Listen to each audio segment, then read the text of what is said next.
کے مقدس جلالی نام میں آپ سب کی سلامتی ہو۔ خداوند کا شکر کرتے ہیں کہ اس نے ہمیں آج ایک دفعہ پھر یہ موقع دیا کہ ہم خداوند کے گھر میں آئیں اور اس کی آ کر پرستش کر سکیں۔ ہم خداوند کے اس بڑے فضل کے لیے خداوند کا شکر ادا کرتے ہیں۔ ہماری زندگیوں کے اندر، ایماندار کی زندگی کے اندر، مسیحیوں کی زندگی کے اندر جو سب سے پہلی مقدم چیز ہے، سب سے جو اہم چیز ہے، وہ ہے خداوند یسوع مسیح پر ایمان رکھنا، اس کی صلیبی موت پر ایمان رکھنا، اور پھر اس کے وسیلہ سے نجات پا کر ہمیشہ کی زندگی کا وارث بننا۔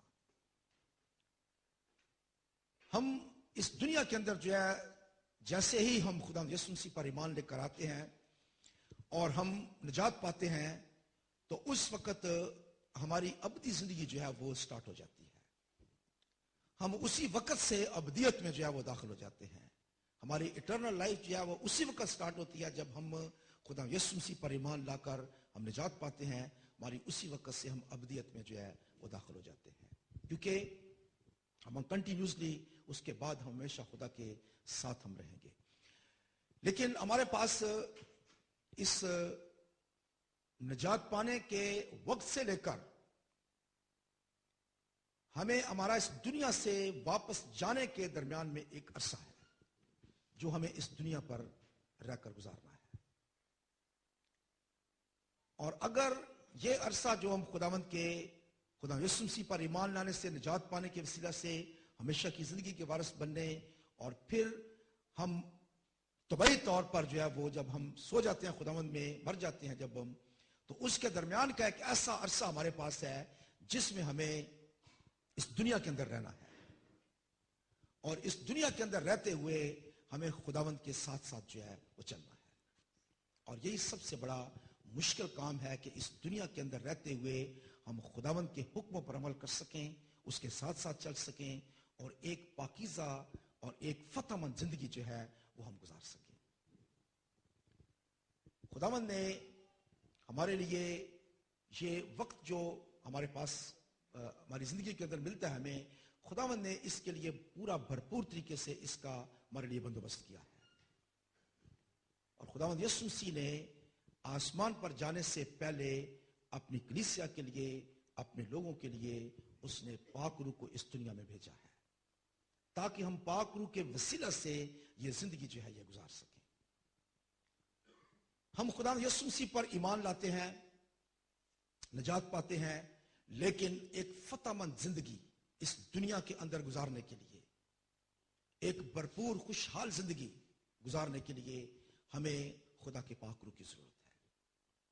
اس کے بغیر ہم ایک فتح مند زندگی نہیں گزار سکتے ہیں، کیونکہ ابلیس ہر روز جو ہے وہ ہمیں گناہ میں کھینچنے کی کوشش کرتا ہے، وہ ہمیں واپس دنیا کے اندر لے جانے کی کوشش کرتا ہے، اور وہ کوشش کرتا ہے کہ ہم خدا کے ساتھ جو ہے وہ کامل طور پر نہ چل سکیں، اور گناہ اور غلطیاں کرتے رہیں، اور اس طرح سے ہم بہت ساری، گو کہ ہماری نجات محفوظ ہے، لیکن ہم اس دنیا کے اندر جو ہے گناہ کی وجہ سے بہت ساری مشکلات میں، بیماریوں میں، پرابلمز میں ہم ہمیشہ مبتلا رہیں گے۔ یاد رکھیں کہ جب ہم گناہ کرتے ہیں اور وہ گناہ جو ہے جب ہم اس کی معافی نہیں مانگتے ہیں، تو ابلیس جو ہے، خدا جو ہے وہ کچھ نہیں کر سکتا اس وقت۔ ابلیس جو ہے وہ اس بات سے موقع اٹھاتا ہے اور وہ آپ کی برکت کو جو ہے وہ چھین لیتا ہے۔ وہ خدا جو ہے وہ آپ کی پروٹیکشن جو ہے اس کو کچھ نہیں کر سکتا ہے، کیونکہ آپ نے خود جو ہے اس پروٹیکشن کو جو ہے وہ ختم کیا ہے۔ گناہ جو ہے وہ آپ کی زندگی کے اندر رکھنا جو ہے وہ پیدا کرتا ہے۔ ہم نے پچھلی دفعہ بھی یہ بات ایک دن دیکھی تھی کہ جو دیوار میں رکھنا کرے گا، سانپ اس کو ڈسے گا۔ جب ہم رکھنا کرتے ہیں دیوار میں، جب ہم گناہ کرتے ہیں، تو ہماری زندگی کے اندر جو ہے وہ رکھنا پیدا ہوتا ہے، اور ابلیس کو موقع ملتا ہے کہ وہ ہماری زندگی میں آ جائے اور آ کر وہ تباہی اور بربادی لے کر آئے۔ اس لیے ہمیں ہمیشہ خداوند کے پاک روح کی ضرورت ہے کہ ہم اس کی رہنمائی میں چلیں، اس کی گائیڈنس میں چلیں، اور جیسے خدا کا پاک روح جو ہے وہ ہمیں اس دنیا میں رہنے کے لیے وہ ہدایت کرتا ہے، ہم اس طرح سے زندگی گزاریں۔ ہم خدا یسوع مسیح پر ایمان رکھ سکتے ہیں، ہم گیت گا سکتے ہیں، عبادت کر سکتے ہیں، پرستش کر سکتے ہیں، لیکن اگر خدا کا پاک روح ہمارے ساتھ نہیں ہے تو ہم کامیاب زندگی نہیں گزار سکتے ہیں. ہمیں خدا کے پاک روح کی ضرورت ہے، اور خدا کے پاک روح کے بغیر ہم کچھ بھی نہیں کر سکتے. خدا یسوع مسیح نے ہمیشہ اپنی تعلیم میں اس بات کی طرف زور دیا ہے کہ ہمیں خدا کے پاک روح کی ضرورت ہے. خدا کے پاک روح کے بغیر ہم کچھ بھی نہیں کر سکتے ہیں. حتیٰ کہ اگر ہم اپنی گواہی دوسروں کے ساتھ شیئر کرنا چاہتے ہیں، اگر ہم خدا کے کلام کو پھیلانے کا کام کرنا چاہتے ہیں، اگر آپ منادی کرنا چاہتے ہیں، خدا کے پاک روح کے بغیر آپ کچھ بھی نہیں کر سکتے ہیں. خدا کے پاک روح کے بغیر ہم کچھ نہیں کر سکتے ہیں، کیونکہ ہمارا اپنا ذہن، ہماری اپنی سوچ، ہمارے خیالات جو ہیں وہ اس دنیا کے اندر جو ہیں وہ بہت جلد ابلیس کے قبضہ میں آ جاتے ہیں، اور ابلیس ان پر قبضہ کر لیتا ہے.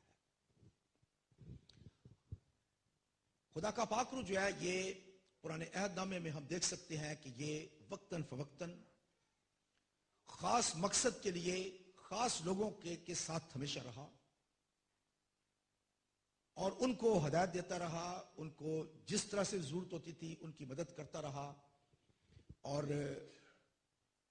خدا کے لوگ اس کے وسیلہ سے برکت پاتے رہے، اس کے وسیلہ سے خدا کے خادم چلتے رہے. لیکن نئے عہد نامے میں آ کر خدا کے پاک روح کا یہاں پہ آنا اور اس کا اس دنیا میں کلیسیا کو تیار کرنا، یہ ایک بالکل مختلف طریقے سے ہمیں بتایا گیا ہے.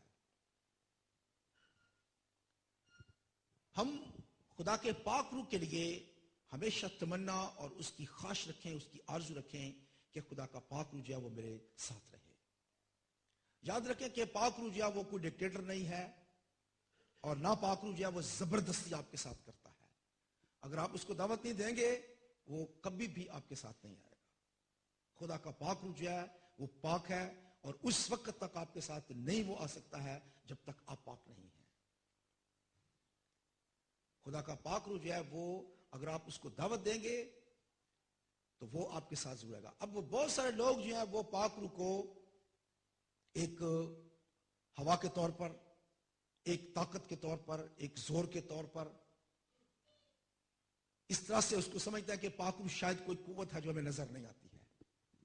لیکن یاد رکھیں کہ پاک روح جو ہے یہ تثلیث کا تیسرا ممبر ہے.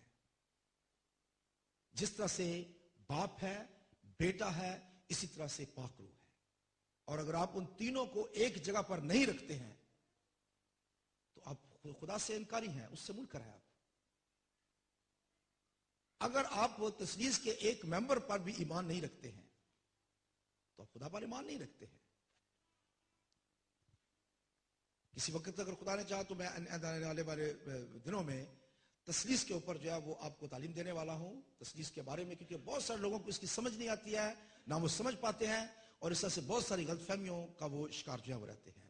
لیکن آج ہم یہ بات خداوند کے پاک کلام میں سے سیکھیں گے کہ خدا کا پاک روح جو ہے یہ تثلیث کا ایک تیسرا ممبر ہے، اور پاک روح خود جو ہے وہ خدا ہے. یاد رکھیں کہ خدا کے کلام میں لکھا ہوا ہے کہ پاک روح جو ہے وہ غمگین ہوتا ہے کہ نہیں ہوتا ہے؟ لکھا کہ نہیں؟ خدا کے پاک روح کو غمگین نہ کرو. یاد رکھیں کہ غمگین جو ہے وہ صرف ایک ذہن، ایک جیتی جاگتی جو چیز ہے وہ صرف کر سکتی ہے. کیا ہوا غمگین ہو سکتی ہے؟ یا یہ کرسی غمگین ہو سکتی ہے؟ کوئی بے جان چیز جو ہے وہ غمگین نہیں ہو سکتی ہے. خدا کا پاک روح جو ہے وہ اس لیے غمگین ہوتا ہے کہ وہ ایک ہستی ہے. پاک روح جو ہے یہ تثلیث کا تیسرا ممبر ہے، اور ہمیں ہماری نجات کا پورا کام، ہماری اس دنیا کے اندر رہنے کا پورا کام جو ہے، جو خدا کے ساتھ چلنے کا کام ہے، یہ بغیر پاک روح کے ناممکن ہے. اگر ہم صرف خدا یسوع مسیح پر ایمان رکھتے ہیں، خدا پر ایمان رکھتے ہیں، اور پاک روح کو ایک طرف کر دیتے ہیں تو ہماری زندگی کامیاب زندگی نہیں بن سکتی ہے. اس کے بغیر ہم ایک کامیاب زندگی نہیں گزار سکتے ہیں. آپ کو جب مدد کی ضرورت ہوتی ہے آپ کی مدد کرنے والا کوئی نہیں ہے. بائبل میں خدا کے پاک روح کو مددگار کے طور پر جو ہے وہ بتایا گیا ہے. مددگار جو ہے وہ آپ کی کسی مشکل میں، آپ کی بیماری میں، پرابلم میں، مشکل حالات میں وہ آپ کی مدد کرنے کے لیے ہوتا ہے. لیکن اگر آپ اس کو جگہ ہی اپنی زندگی میں نہیں دیتے ہیں